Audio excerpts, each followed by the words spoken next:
आइए, जिस वातावरण का निर्माण प्रताप फौजदार ने किया है वो देशभक्ति का वातावरण है, और उस देशभक्ति के वातावरण को जीने वाला एक कवि जो बंबई से हमारे बीच आया है, वीर रस का कवि है। पहले भी एटा के इस कवि सम्मेलन में आया है, आपने बड़े आग्रह के साथ उन्हें बुलाया है, तो मैं भी उन्हें बड़े अनुग्रह के साथ आप तक पहुंचा रहा हूं।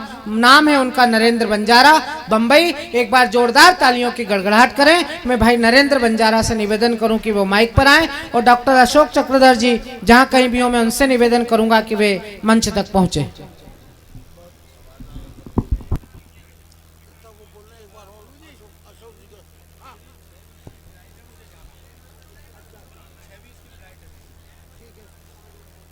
दोस्तों, विधायक महोदय को प्रणाम करता हूं, आईजी साहब को, डीआईजी साहब को, पढ़े लिखे शिक्षित लोगों को जिनके हाथ में पूरा एटा जिला है, आगरा उनको प्रणाम करता हूं। ऐसी गुस्ताखी नहीं करूंगा जिसमें आपकी मैं मजाक करूं। मैं कहना चाहता हूं मित्रों, जहां से प्रताप फौजदार छोड़ के गए हैं वहीं से मैं शुरुआत करना चाहता हूं। उन्होंने अभी जहां पर छोड़ा है कि पाकिस्तान से आर पार की बात होनी चाहिए, क्या क्या बोल के गए हैं। हालांकि मैं बता देना चाहता हूं, पाकिस्तान कितनी भी कोशिश कर ले हिंदुस्तान से कभी जीत नहीं सकता, क्योंकि जब हिंदुस्तान का सैनिक लड़ने के लिए जाता है अकेला नहीं लड़ता। हिंदुस्तान के संस्कार लड़ते हैं, हिंदुस्तान की संस्कृति लड़ती है, माता पिताओं का आशीर्वाद लड़ता है, बच्चों की दुआएं लड़ती है, बहन का राखी बंधन का प्यार लड़ता है, और पत्नी का सुहाग उसके साथ लड़ता है। पाकिस्तान के सैनिक लड़ने के लिए आते हैं, सब भाड़े के टट्टू लड़ने के लिए आते हैं। मैं मुंबई में रहता हूं, एक कपड़े का व्यापारी मेरा दोस्त, उसके पहले एक बात बताना चाहता हूं। अब्दुल अयूब गोरी मेरे मित्र हैं, इन्होंने अब्दुल हमीद साहब का नाम लिया, बिस्मिल्लाह आसपास राम प्रसाद बिस्मिल जी का नाम लिया, अशफाकुल्लाह का नाम लिया। कभी हम उन लोगों का नाम लेते हैं तो ये लोग सस्पेंस में बैठते हैं, यार इसके बाद में कोई पैदा ही नहीं हुई क्या। मैं बता देना चाहता हूं, उस जमाने में भी राम प्रसाद बिस्मिल थे, आज भी राम प्रसाद बिस्मिल है। उस जमाने में अब्दुल हमीद थे, आज भी अब्दुल हमीद है। 3 क्रांतिकारी शहीदों का नाम लेना चाहता हूं आपके बीच में। नए गौरी जी कल से ये कहना चालू कर दीजिएगा, अब्दुल हमीद ही हुए थे। यहाँ हर नौजवान देशभक्त अब्दुल हमीद है। 3 लोगों का नाम लेना चाहता हूं, याद कीजिएगा। दिल्ली में मोहनलाल शर्मा बाटला हाउस, विदाउट ड्रेस रात को चला गया, आतंकवादी में शहीद हो गया, उसके सम्मान में जोरदार ताली बजाइए। तुकाराम सालुंके एक डंडे से कसाब को पकड़ लिया, पूरा मारा गया, उस शहीद के सम्मान में जोरदार ताली बजाइए। और एक शहीद है फिरोज खान हैदराबाद का, 29 साल का नौजवान, ईद की छुट्टियां सेंशन हो गई, उसका जवाब सुन के आशीर्वाद दीजिएगा। आज भी अब्दुल हमीद हैं, उसकी ईद की छुट्टियां सेंशन हो गई, वो अपना सामान बांध के अपने हथियार को लेकर निकलने लगा। आतंकवादियों ने हमला कर दिया, आपने टीवी देखा होगा 3 साल पहले, आतंकवादियों ने हमला कर दिया। उसने अपने सामान छोड़ के अपनी गन वापस थाम ली। उसके दोस्तों ने कहा, अरे यार तू नसीब वाला है, तुझे ईद की छुट्टियां मिल गई, तू घर जा, इनको हम संभाल लेंगे। फिरोज खान का जवाब सुन के आशीर्वाद दिएगा। फिरोज ने कहा, यार ईद तो हर साल आती और जाती रहेगी, मुझे इन हरामजादों को जवाब देना है। वो शहीद हो गया, उसके सम्मान में जोरदार ताली बजाइए। आज भी है लोग। मैं ये कहना चाहता हूं, पाकिस्तान कितनी भी कोशिश कर ले, मैं घाट को बताता हूं संस्कार कैसे लड़ते हैं। एक कपड़े का व्यापारी, अभी फौजदार साहब कह रहे थे वीरस के कोई तिरंगा गाड़ देते हैं, क्या कहते हैं, तिरंगा गाड़ा क्यों जाता है, उसकी समस्या का समाधान खुद देके चले गए। जब आतंकवादी हिंदुस्तान में घुस रहे हैं, पाकिस्तान का जय जयकार के नारे कर रहे हैं, लोगों को मार रहे हैं, तो उस पर आक्रमण करके तिरंगा गाड़ने में क्या हर्ज है। मैं कहना चाहता हूं मित्रों, घाट के ऊपर एक कपड़े का व्यापारी मेरा दोस्त की दुकान पर बैठा हुआ था। संस्कार कैसे लड़ते हैं।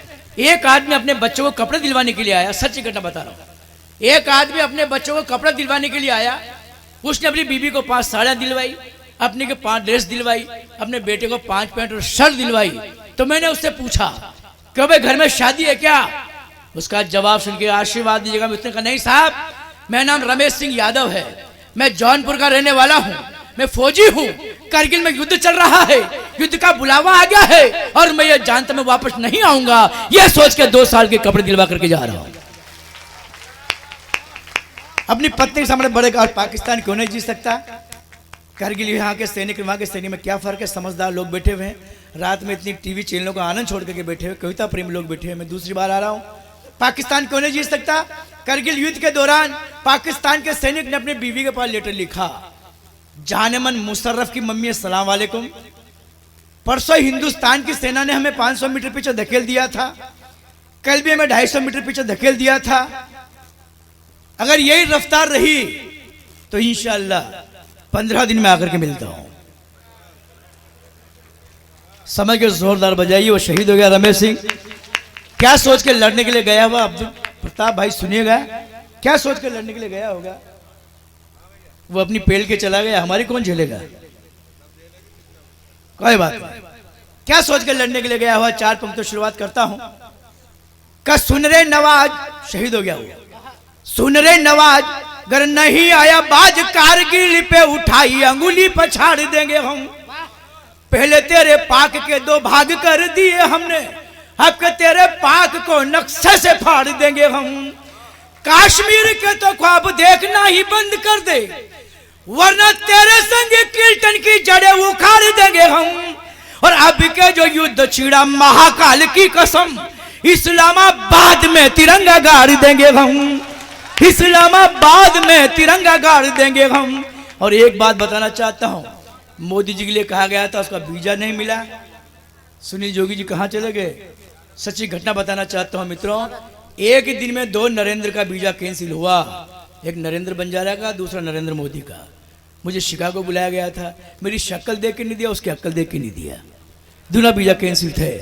लेकिन एक बात बताना चाहूं, इतिहास में 3 प्रधानमंत्रियों का नाम अमर रहेगा, इंदिरा मैया, अटल भैया और मोदी ततैया। ततैया का मतलब समझते हैं आप? वो मधुमक्खी का हस्बैंड, ये शहद इकट्ठा करके छज्जा तैयार करता है, वो जब तक छज्जा पूरा नहीं होता उसको छोड़ के नहीं जाता, बीच में कोई छज्जे को छोड़ने की कोशिश करता है तो कैसा हालत करता है, वो ततैया बोलते हैं। मैं 4 पंक्तियां पढ़ना चाहूं इंदिरा मैया का, क्यों इतिहास में नाम लिखा जाएगा। आज से 83 की बात है, 83 की। वो मॉरिशस गई हुई थी, इधर खालिस्तान का लफड़ा चल रहा था, तो मित्रों मॉरिशस में इंदिरा मैया से पूछा, आप हिंदुस्तान में आइए, मारकाट चलते, दंगे चलते हैं। इंदिरा मैया का जवाब सुनेगा, उसने क्या कहा? उसने कहा मेरा हिंदुस्तान क्या है, आपकी तालियां बजाएगी, वो इतिहास में अमर रहेंगी या नहीं रहेगी। उसने कहा कि नवरत्नों की खान, तानसेन रस खान, जहां ईशु नानक अल्लाह राम देख लो, विश्व शांति का पैगाम देता वो तिरंगा मेरा, अहिंसा की मातृभूमि गांधी धाम देख लो, जहां ताजमहल मोहब्बत की है निशानी, मेहमान का कैसा होता सम्मान देख लो, और जिंदगी में जीते जिस स्वर्ग के दीदार करो, एक बारी आके मेरा हिंदुस्तान देख लो, एक बारी आके मेरा हिंदुस्तान। ये थी इंदिरा मैया। अटल बिहारी वाजपेयी के लिए कह रहा था, कुंवारा है। मैं कहना चाहता हूं, आज से 24 साल पहले षणमुख आंदोलन में मुंबई में कवि सम्मेलन था, मेरा सौभाग्य था कि मैं अटल जी के साथ कविता पढ़ रहा था। वहां के लोगों ने भी यही कहा, कुंवारा अटल जी शादी कर लो, अटल जी शादी कर लो। मैंने भी कहा मन से, अटल जी शादी कर लो। अटल जी ने मुझे देखा कि बंजारा लोगों के साथ तू क्यों पीछे पड़ा हुआ है। मैंने कहा प्रभु जब लोग बोल रहे थे आप शादी कर ही लो। अटल जी ने कहा कि बंजारा मेरी एक शर्त है, मैं शादी कर सकता हूँ। बहुत खुश हुआ। अटल जी की क्या शर्त है? तो अटल जी ने, मैं सोच ही रहा था, अटल जी ने कहा कि बंजारा लड़की मुझसे बड़ी नहीं होनी चाहिए, लड़की मेरे बराबर की नहीं होनी चाहिए, और लड़की मुझसे छोटी नहीं होनी चाहिए। मैं सोचा उससे के पहले अटल बिहारी वाजपेयी ने जवाब दिया, ऐसा प्रधानमंत्री में मिला जो बड़ी है, मेरी माँ के समान है, जो मेरे बराबर की है, मेरी बहन के समान है, और जो मुझसे छोटी है मेरी बेटी के समान है। ऐसा प्रधानमंत्री मिला, ये सोच वाला मिला। लेकिन पाकिस्तान गए थे बस लेकर के, 29 साल की नौजवान लड़की, एक पत्रकार थी, अतिया पत्रकार बंधु जानते हैं, उसने ये कहा था कि अटल जी मैं आपसे शादी करना चाहती हूँ। आपने रामायण पढ़ी होगी, रामायण में भगवान राम लक्ष्मण जाते हैं, शूर्पणखा आती है और राम की तरफ इशारा करती है मैं तुमसे शादी करना चाहती हूँ। राम बोलते कुछ नहीं, लक्ष्मण को इशारा करते हैं। शादी कैसे हुई आप सब जानते हो। अटल बिहारी वाजपेयी बस लेकर के पाकिस्तान गए थे, उनके लक्ष्मण यानी कि स्वर्गीय प्रमोद महाजन जी भी साथ में थे। जब लड़की ने कहा अतिया ने कि मैं आपसे शादी करना चाहती हूँ, अटल बिहारी वाजपेयी ने प्रमोद जी से कहा प्रमोद संभाल। प्रमोद जी ने कहा प्रभु मेरी शादी हो रही है, आपसे बोल रही है। ये बात अतिया ने सुन ली। अतिया ने कहा अटल जी मैं सिर्फ आपसे शादी करना चाहती हूँ क्योंकि मुझे कश्मीर बहुत अच्छा लगता है। देशभक्ति जाग गई पंडित जी की। उनका जवाब सुनेगा कि भारत से बस चली पाक में थी खलबली, बोला भारती का बलि पाक दिखलाइए। हिंदुस्तान का हनुमान बस में बैठकर नवाब शरीफ को बस में करने के लिए पाकिस्तान जाता है कि भारती से बस चली, पाक में थी खलबली, बोला भारती का बलि पाक दिखलाइए। तो लाहौरी, कराची, इस्लामाबाद दिखा कर बोला ये नवाज समाधान देते जाइए। अतिया कुंवारी बोली कुंवारा ले जाए डोली, अतिया कुंवारी बोली कुंवारा ले जाए डोली, पर मेहर में कश्मीर मुझे देते जाइए। तो अटल जी बोले हनीमून होगा कश्मीर, लाना हो तो दहेजी में पाकिस्तान लाइए, लाना हो तो दहेजी में पाकिस्तान। ये थे अटल बिहारी वाजपेयी। ये हमारी राजनीति के मंचों के देश के हिमालय हैं। नरेंद्र मोदी एवरेस्ट की चोटी है, अटल जी हिमालय है, मोदी चोटी है। चोटी से हिमालय नहीं है, हिमालय से चोटी है। पढ़ने की हिम्मत कर रहा हूँ, बात कर रहा हूँ। और मोदी किस विचारों का आदमी, किसी की आरती उतारने नहीं आया। तो जो मैंने देखा है वैसा कहना चाहता हूँ। यही मोदी है जिसने अटल बिहारी वाजपेयी से कहा कि नेहरू जी की नादानी से फोड़ा जो नासूर हुआ, कारगिल युद्ध के पहले निचोड़ देते तुम। सांप मर जाता लाठी भी न टूटती अटल, नेताजी सुभाष वाली धारा जोड़ लेते तुम। गांधी जी की नीति छोड़ी बने होते जो पटेल, तो इस्लामाबाद को दिल्ली से जोड़ लेते तुम। 5-5 बम पोखरण विस्फोट किए, एक बम लाहौरी कराची फोड़ देते तुम, एक बम लाहौरी कराची फोड़ देते तुम। और एक कविता पढ़ना चाहता हूं जिसका शीर्षक है मिशन। ये मेरा मिशन है, ये मेरी सोच है। जो मेरे मित्र ने कहा कि मिशन सुनाना चाहता हूं कविता। मेरा मिशन क्या है, आपका मिशन यही, तो आप आशीर्वाद दीजिएगा। पहला बंद पढ़ूंगा। स्वागत भाई। आज इस वंदे मातरम की मेरे देश में जरूरत है। किस वंदे मातरम की? जातिवाद, भाषावाद, प्रांतिवाद छोड़कर। वाह वाह। आपको लगे यहां से सब बैठे हुए हैं, सब जाति के 36 कौम के लोग बैठे हुए हैं, कहने की हिम्मत कर रहा हूं। जातिवाद, भाषावाद, प्रांतिवाद छोड़कर, वंशवाद वाली सारी नीतियों को तोड़कर, भारत ही के सभी धर्मों को संग जोड़कर, उग्रवादी आतंकवादी मंसूबे मरोड़ कर, ताल से मिला के ताल एक साथ चले हम, एक धरती व अंबरी के नीचे पले हम। खुशियों में खुशी होंगे, गम संग खाए हम, राष्ट्र प्रेमी धाराओं को मन में जगाए हम। मन में विचारों के अलग ना हो रास्ते, हाथ खोलेगा। मन में विचारों के अलग ना हो रास्ते, मुठियां तने तो माता भारती के वास्ते, मुठियां तने तो माता भारती के वास्ते। भाईचारे को बढ़ा के हिंसा हटाए हम, तिरंगा उठा लो वंदे मातरम गाए हम, तिरंगा उठा लो। और कहना चाहता हूं मित्रों, ये धरती माता देश के क्रांतिकारियों ने अपने माँ बाप से ज्यादा समझा। एक बार चंद्रशेखर आजाद अंग्रेजों को धन लूट रहे थे, उनके गांव के 2-4 व्यक्ति गए, बोले पंडित जी इतना धन लूट रहे हो, गांव में तुम्हारे बूढ़े माँ बाप भूखे मर रहे हैं, थोड़ा सा लूटा तो उनको भी दे दीजिए। चंद्रशेखर आजाद ने कहा था अपनी भाषा सुधारिए, अपनी सोच बदलिए, मैं अंग्रेजों का धन नहीं लूट रहा हूँ, भारत माता का लूटा धन वापिस छीन रहा हूँ। पूरा गांव मिलकर मेरे माँ बाप की सेवा नहीं कर सकते, आकर के मुझे बोल दीजिएगा, एक गोली मेरे माँ बाप के सीने में डाल दूंगा। पढ़ने की हिम्मत कर रहा हूं। ऐसे क्रांतिकारी हुआ करते। आत्मा है वंदे मातरम मेरे देश की, अशफाक शेखर भगत जैसे देश की। वंदे मातरम एक जोश था, जुनून था, गोरे डाकुओं से टकराने वाला खून था। समझौते वाली भाषा जानते नहीं थे वो, माता भारती से बड़ा मानते नहीं थे वो। बात क्या बतूने बतियाते बढ़ते रहे, वंदे मातरम बोला फांसी चढ़ते रहे। जान से भी प्यारा मन भाया वंदे मातरम, हाथ खोलेगा। जान से भी प्यारा मन भाया वंदे मातरम, फांसियों के फंदों ने भी गाया वंदे मातरम, फांसियों के फंदों ने भी गाया वंदे मातरम। शान से तिरंगे को दिलों पे पहराए हम, तिरंगा उठा लो वंदे मातरम गाए हम। और कहना चाहता हूं मित्रों, मेरे देश में वो शांति चाहिए, वो आ जाएगी जो राम प्रसाद बिस्मिल्लाह अशफाकुल्लाह में दोस्ती थी, वो आ जाएगी हम जब सुधर जाएंगे। एक वो दोस्ती हुआ करती थी राम प्रसाद बिस्मिल्लाह अशफाकुल्लाह की दोस्ती। एक अपराध के अंदर राम प्रसाद बिस्मिल्लाह को 7 साल की सजा, अशफाकुल्लाह को 20 साल की सजा। तो राम प्रसाद बिस्मिल्लाह गोरे अंग्रेज जज से कहा कि या तो मेरी सजा 20 साल कर दो या मेरे दोस्त की 7 साल कर दो। दोस्ती का प्रतीक बताना चाहता हूँ। गोरे जज अंग्रेज ने कहा नहीं राम प्रसाद, इतनी बड़ी सजा तेरी नहीं हो सकती, तेरा अपराध कम है। यह सुनते ही अदालत के अंदर राम प्रसाद बिस्मिल ने अपना जूता खोज के मजिस्ट्रेट के मुंह पे मार दिया। अब बराबर कर, ये सोच, साथ में जिएंगे साथ में मरेंगे, उसकी 20 साथ नहीं कर सकता, मेरी 20 कर। और ये राम प्रसाद अशफाकुल्लाह की स्थिति थी। एक बार अशफाकुल्लाह बेहोश हो गए, उनके मुंह से राम राम निकल रहा था। 2-4 धर्म के ठेकेदार आए, अरे बोले अशफाक मरते वक्त तो अल्लाह को याद कर ले यार। ये सुनते अशफाकुल्लाह की मोर्छा जाग गई, किस राम और रहम की बातें कर रहे हो यार, मैं तो मेरे दोस्त राम प्रसाद बिस्मिल को याद कर रहा हूँ। जोरदार तालियां पंक्तियां पढ़ना चाहता हूँ। वंदे मातरम शहीदों का फरमान है, मानस में मान स्वाभिमान भरा गान है, मन में खुशी हो वंदे मातरम गाने में, जैसे खुशी मक्का व मदीना काशी जाने में। वंदे मातरम गाने वालों को सलाम है, यहाँ अटल जी वहाँ अब्दुल कलाम है, दोनों के विचार सोची है कि नया रास्ता, माता भारती से है सपूतों वाला वास्ता। वंदे मातरम से लगा जुबान ताला है, वंदे मातरम से लगा जुबान ताला है, सोच लेना भाईजान पाकिस्तान वाला है, सोच लेना भाईजान पाकिस्तान वाला है।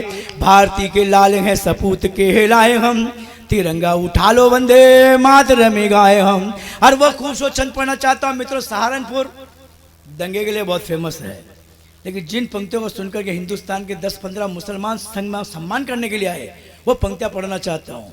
उससे मुझे पता लग गया है, आप भी जानते हैं, हर हिंदू वफादार नहीं है, हर मुसलमान गद्दार नहीं है। वो पंक्तियां पढ़ने की हिम्मत कर रहा हूँ, आपके सामने आशीर्वाद दीजिएगा। पलिकों पे गीता श्री कुरान का पड़ाव है, संस्कारों से लदा दिलों पर ठहराव है, देशद्रोही जिंदा ना रहेगा मेरे देश में, वंदे मातरम तो कहेगा मेरे देश में। आत्मा विदेशों में बसेरा मेरे देश का, कसाब आत्मा विदेशों में बसेरा मेरे देश का, काली का ऋतु तो में सवेरा मेरे देश का। जहाँ पे बसी हो आत्मा वहीं पे जाइए, जहाँ पे बसी हो आत्मा वहीं पे जाइए, गंदी हरकतों से सारी कौम न लजाइए, गंदी हरकतों से। इस पंक्ति पर उन्होंने आग उछल करके नहीं आए। अगली पंक्ति पढ़ना चाहता हूँ, आपका हौसला देखना चाहता हूँ। देश का सच्चा मुसलमान जिन पंक्तियों पर आया कि जहाँ पे बसी हो आत्मा वहीं पे जाइए, गंदी हरकतों से सारी कौम न लजाइए, दिलों में पड़ी दरारों को तो पाट लेंगे हम, दिलों में पड़ी दरारों को तो पाट लेंगे हम। माँ को गाली दोगे तो जुबानें काट लेंगे हम, माँ को गाली दोगे तो जुबानें काट लेंगे हम। हाथ में ना चूड़ियां गद्दारों को दिखाए हम, तिरंगा उठा लो वंदे मातरम गाए हम। किल्टन हिंदुस्तान आया, बनारस गया, आपने बिस्मिल्लाह खान साहब का नाम सुना होगा। उत्तर प्रदेश की शान ने पूरे हिंदुस्तान की शान है। गरीबी में पड़े हुए थे, किल्टन हिंदुस्तान आया, बनारस गया, बिस्मिल्लाह खान साहब को गरीबी में देखा। किल्टन ने देखते कहा बिस्मिल्लाह खान साहब इतनी बड़ी हस्ती यहाँ पड़ी हुई है, आप अमेरिका में आइए, आपको मान मिलेगा, सम्मान मिलेगा, दौलत मिलेगी, शोहरत मिलेगी। ये सुनते ही बिस्मिल्लाह खान साहब की आंखों में आंसू आ गए। कविता सुनने वाले लोग बेटे, मैं कहने की हिम्मत कर रहा हूँ, बिस्मिल्लाह खान साहब की आंखों में आंसू आ गए। किल्टन से पूछा, किल्टन तू सब कुछ दे देगा? किल्टन ने कहा बिस्मिल्लाह खान साहब आप चलिए तो सही, मैं सब कुछ दे दूंगा। आंखों में आंसू भर के बिस्मिल्लाह खान साहब ने कहा इतना बता दे, मुझे आचमन करने के लिए मेरी गंगा मैया और सजदे करने के लिए मेरी भारत माता कहां से लाएगा? बच्चों की किलकारियों में पाया वंदे मातरम, फागुन की फुलवारियों में छाया वंदे मातरम, बिस्मिल्लाह की सेनाही ने गाया वंदे मातरम, पाक से लड़ाई जीत लाया वंदे मातरम, पोखरण परमाणु फूटा गूंजा वंदे मातरम, गोरी पीछे पृथ्वी छूटा ऊंचा वंदे मातरम, मुल्क पर सिंदूर को चढ़ाना वंदे मातरम, मुल्क पर सिंदूर को चढ़ाना वंदे मातरम, बेवा बन के बेटे को पढ़ाना वंदे मातरम, बेवा बन के बेटे को पढ़ाना वंदे मातरम। तो रोम रोम रोम बसाएगा वंदे मातरम। अब्दुल गोरी में तुझसे कहना चाहता हूँ रोम रोम रोम बसाएगा वंदे मातरम, तेरे मेरे रोम बसाएगा वंदे मातरम, रोम रोम रोम बसाएगा वंदे मातरम। तो सारा पाकिस्तान भी गाएगा वंदे मातरम, सारा पाकिस्तान भी गाएगा वंदे मातरम। सोए लातों के भूतों को लातों से जगाए हम, तिरंगा उठा ला। और कविता अंतिम पंक्ति पढ़ना चाहता हूँ। आपका समझते मेरे देश के हीरो सलमान खान, शाहरुख खान, गोविंदा, अमिताभ बच्चन है। अंतिम पंक्ति में कहना चाहता हूँ, शशि हीरो से मिलाना चाहता हूँ। नेताजी सुभाष का ऐलान वंदे मातरम, वाह, तुम मुझे वाह, खून दो, वाह, मैं तुम्हें वाह, आजादी दूंगा, वाह, यह वाह, खुशबू थी वंदे मातरम। आहा, नेताजी सुभाष का ऐलान वंदे मातरम, आजादी के रूप में लगान वंदे मातरम, क्या बात है। सेना को जगाने वाली तान वंदे मातरम, क्या बात है। भारतीय होने की पहचान वंदे मातरम, सावरकर के पीछे था शैलाब वंदे मातरम, वीर मंगल पांडे सा गुलाब वंदे मातरम, उधम सिंह का डायर को जवाब वंदे मातरम, अब्दुल्ला हमीद शाह शबाब वंदे मातरम, चंद्रशेखर की बोली पिस्तौल वंदे मातरम, हाथ खोलेगा, चंद्रशेखर की बोली पिस्तौल वंदे मातरम, चंद्रशेखर की बोली पिस्तौल वंदे मातरम, चंद्रशेखर की बोली पिस्तौल वंदे मातरम, रंग दे बसंती वाला बोल वंदे मातरम, रंग दे बसंती वाला बोल वंदे मातरम। तो आने वाली नस्लों को निवेदन करना चाहता हूँ, ये सलमान खान, शाहरुख खान, गोविंदा को दिखाना बंद कीजिए। आने वाली नस्लों को इन हीरों से मिलाए हम, तिरंगा उठा लो वंदे मातरम गाए हो, भारत माता की, दोनों हाथ ऊपर करके, भारत माता की वंदे। आंदोलन समाप्त। ये थे भाई नरेंद्र बंजारा।